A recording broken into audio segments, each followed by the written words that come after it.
আমরা ওপেন সংগঠনের সংজ্ঞাটা আশা করি আজকে ক্লিয়ার হয়ে যাবে। এক মিনিটে জবাব দিই আমরা। 1 মিনিট জবাব দেই। এই 15.5 বছরে আমি আজ থেকে 6 মাস আগে বক্তব্যে বলেছি, যদি শিবিরের সৎ সাহস থেকে আল্লাহকে তারা শুধু ভয় পায়, হাসিনাকে ভয় পায় না, তারাই বলেছে 15.5 বছরের কমিটির একটি নাম প্রকাশ করতে বলেন, ঢাকা বিশ্ববিদ্যালয় কমিটি প্রকাশ করতে বলেন। এত মানে মিডিয়াতে এসে আমি আসলে খুবই দুঃখিত হই। জগন্নাথ বিশ্ববিদ্যালয় কমিটি 15 বছরটা এখন দিতে পারবেন আমাকে। আমি নেক্সট ইয়েতে বলতে আমি চাচ্ছি, প্লিজ আপনার সাথে কথা হয়, হোয়াটসঅ্যাপ নাম্বার রয়েছে, আপনার সবগুলো কমিটি দেবেন।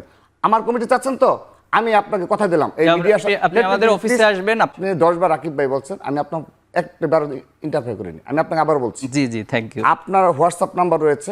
আমি ছাত্র দলের সকল কমিটি, এই যে সবার সামনে ঘোষণা দিলাম, সকল কমিটি এই 15.5 বছরের এই ফেসিস্ট হাসিনার আমলে ঢাকা বিশ্ববিদ্যালয় জগন্নাথ সব কমিটি প্রকাশ করবো, আপনাকে দিব। আপনি কথা দেন যে আপনি আমাকে দিবেন, আপনি কথা দেন যে আমি একটু ভিডিও দেখাতে চাই।